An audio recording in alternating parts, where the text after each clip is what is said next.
Hello friends, welcome to learn services. This is Ram Soni. आज हम discuss करेंगे बेसिकली ओबीसी रिजर्वेशन के बारे में। हालांकि अभी हाल ही में हमारे मध्य देश के एडवोकेट जनरल हैं मिस्टर पुरुषेंद्र कौरव। इन्होंने एक अनाउंसमेंट किया है कि ओबीसी रिजर्वेशन में कोई भी स्टे नहीं है और बहुत सारे न्यूज़पेपर्स ने भी इसको दिखाया है, बहुत सारे सोशल मीडिया में सर्कुलर भी चल रहा है। तो क्यों ना उनका ऑफिशियल जो ये एक पीडीएफ उन्होंने शेयर किया है उसके बारे में ही डिस्कस कर लेते हैं। तो यहाँ पे ये पुरुषेंद्र कौरव साहब ने ये लिखा है एडिशनल चीफ सेक्रेटरी साहब को। अब इसमें देख सकते हैं लिखा है clarification regarding stay orders granted by the honourable high court in the cases relating to OBC reservation. तो यहां पर बोला गया है कि ओबीसी रिजर्वेशन के मामले में जो क्लैरिफिकेशन है, जो कंफ्यूजन लोगों के माइंड में है, वहां पर क्लैरिफाई करने के लिए आपने यहां पर क्लॉज बाय क्लॉज चीजों को समझाने की कोशिश की है। याद रहे ये प्रोविजन जो है मध्य प्रदेश लोक सेवा के लिए है, जिसमें अनुसूचित जाति, अनुसूचित जनजाति और अन्य पिछड़े वर्ग के रिजर्वेशन पे बेस्ड है। ना यहां पे मामला यह था कि 2019 में एक संशोधन किया गया किसके द्वारा, कमलनाथ सरकार के द्वारा, जहां पर ओबीसी रिजर्वेशन को 14% से बढ़ा के 27% कर दिया गया। तो ये मामला जो इस समय कोर्ट में देखा है तो पेंडिंग में है, कोर्ट में ऑलरेडी इसको चैलेंज किया गया है। इसके अलावा इकोनॉमिकली वीकर सेक्शन की बात करें, ईडब्ल्यूएस की बात करें, आपको पता होना चाहिए सवर्ण तबके मतलब जनरल कम्युनिटी है, उसमें 10% रिजर्वेशन दिया गया है जो लोग इकोनॉमिकली वीकर हैं। याद रहे ये इकोनॉमिकली वीकर सेक्शन का जो रिजर्वेशन है ये हर किसी के लिए नहीं है, ये सिर्फ और सिर्फ जनरल कम्युनिटी के लिए है। तो ये आप लोग याद रखेंगे। तो इनको 10% रिजर्वेशन दिया गया है, इसको भी इस समय यहां पर चैलेंज किया गया है। फर्दर ये बोलते हैं कि ये जो अभी हाल ही में एक चर्चा तब हो जाती है जब national rural health mission NRHM department में यहां पर कॉन्ट्रेक्चुअल अपॉइंटमेंट दिए गए और वहां पर ओबीसी को रिजर्वेशन 14% के आधार पर देने की बात की गई। किसके द्वारा? एडिशनल एडवोकेट जनरल के द्वारा। अब यहां पे बोलते हैं कि इन्होंने कहा कि 27% के हिसाब से ही आप सिलेक्शन लो, मेरिट सिस्टम बनाओ, लेकिन 13% जो है इनको रिजल्ट आने के बाद में हाई कोर्ट का जब ओबीसी रिजर्वेशन पे जब फाइनल जजमेंट आएगा उसके बाद 13% को अपॉइंटमेंट दिया जाएगा। ये एडिशनल एडवोकेट जनरल में ऐसा सजेशन दिया था किसको? राज्य सरकार को। और इसके चलते राज्य सरकार ने 14% सीटों में बेसिकली ओबीसी को रिजर्वेशन दिया और बाकी 13% जो सीटें हैं वो होल्ड में कर लिया। नाउ अब ये फर्दर बोलते हैं कि यहां पर जब कोई स्टे नहीं है तो फिर 14% पे यहां पे लिखा है कोविड-19 सिचुएशन स्प्रेड होने की वजह से हमने ऐसा किया है।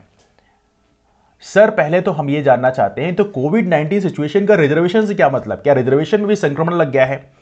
तो कहीं ना कहीं ये कंसर्न क्रिएट करता है। यदि कोई स्टे नहीं है तो आपको 27% के हिसाब से देना चाहिए। यदि हाई कोर्ट ने आपको ये नहीं बोला है कि 14% पे ही आपको अपॉइंटमेंट देना है तो फिर आपने 13% को यहां पे होल्ड क्यों कर लिया? तो पहली बात तो आप ये क्लेरिफाई किए। पहली बात तो आपने बोला कि कोई स्टे नहीं है, जब स्टे नहीं है तो आपने रिजर्वेशन होल्ड कैसे कर लिया? पहली बात, द फर्स्ट इंपॉर्टेंट क्वेश्चन।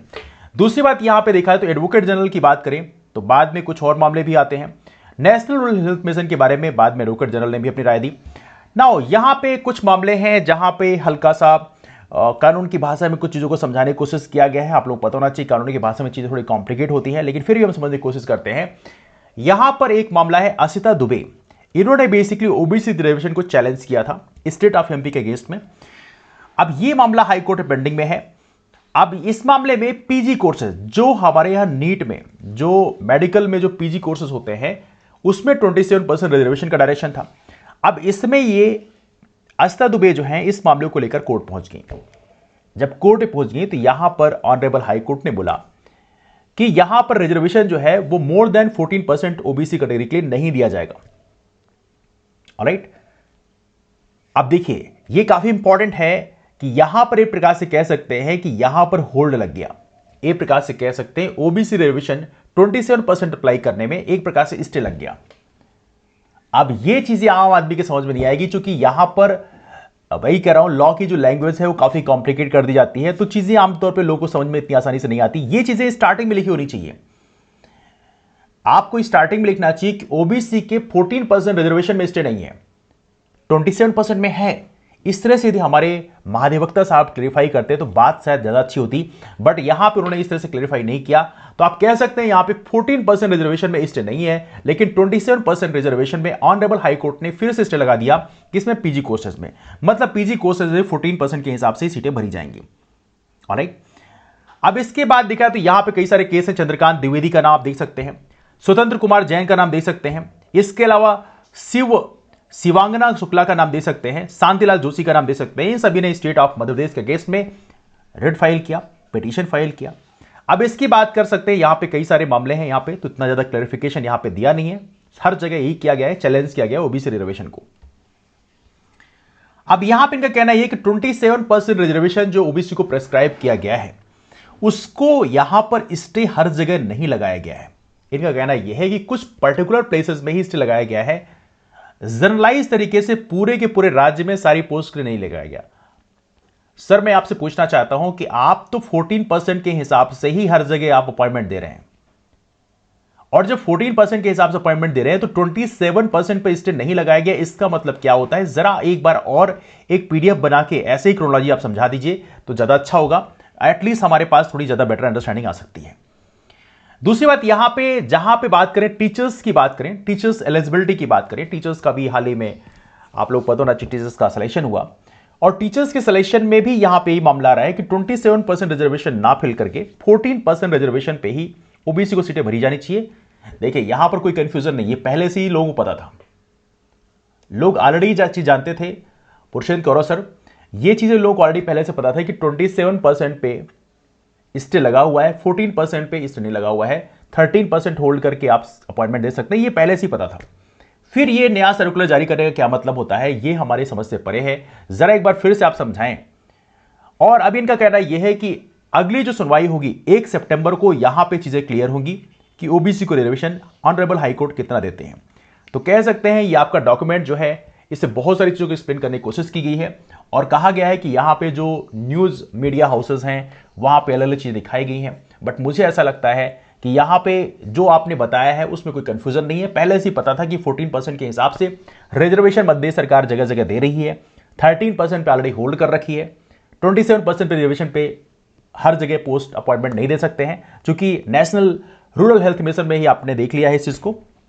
तो कहीं ना कहीं ये मामला ऑलरेडी एक कंसर्न क्रिएट करता है। नाउ राज्य सरकार की जो मंशा है वो एक क्वेश्चनेबल होती है।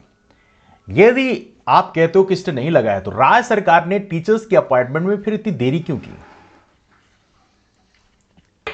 यदि आप टीचर्स अपॉइंटमेंट की बात करें तो किसी भी जगह से हमारे जो मित्र हैं, शिक्षक हैं, चयनित शिक्षक हैं, यदि वो कॉल करते हैं डिफरेंट डिपार्टमेंट्स को तो वहां पे ही बोला जाता है कि मामला कोर्ट पेंडिंग में है, इसलिए अभी अपॉइंटमेंट नहीं दिया सकता।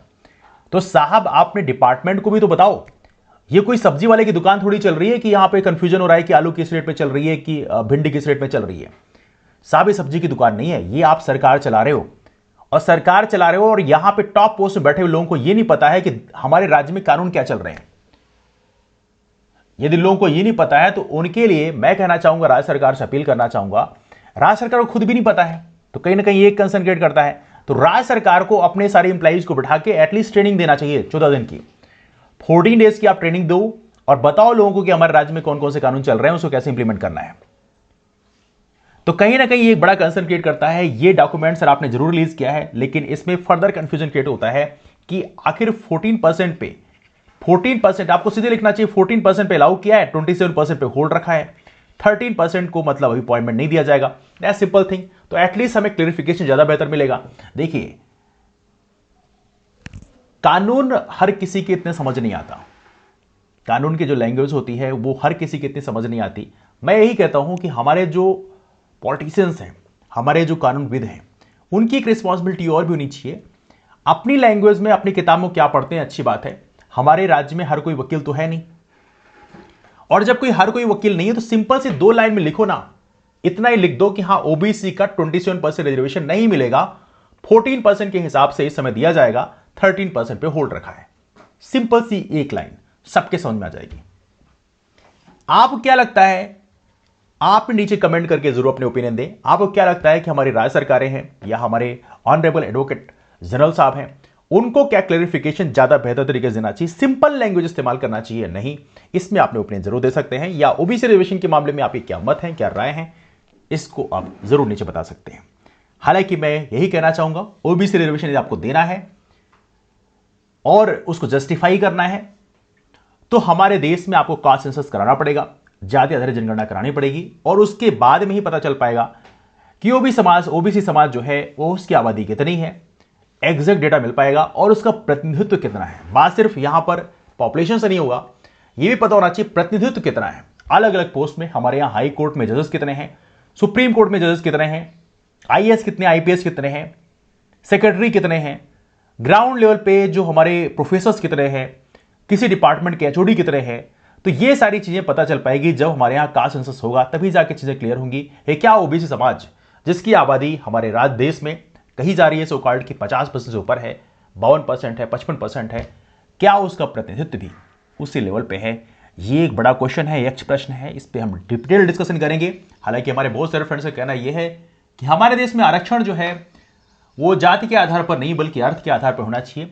इसके बारे में एक डिटेल डिस्कशन हम जरूर करेंगे, लेकिन एज ऑफ नाउ हम इस डिस्कशन को यहीं से वाइंड अप करते हैं। मुलाकात करते हैं आप लोग फिर, तब तक के लिए बाय एंड टेक केयर।